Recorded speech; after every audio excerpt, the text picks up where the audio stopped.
13 says, explain where the future value formula comes from.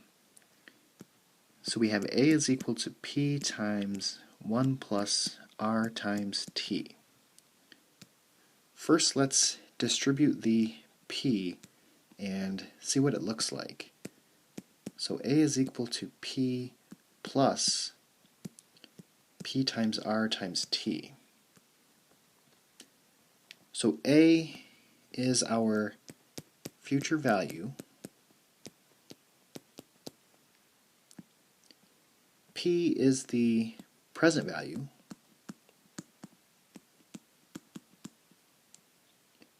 and p times r times t, this is actually our formula for the interest.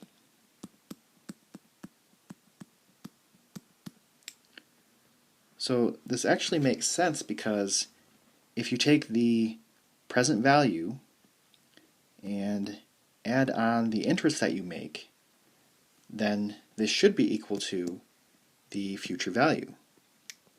So this is where the formula comes from.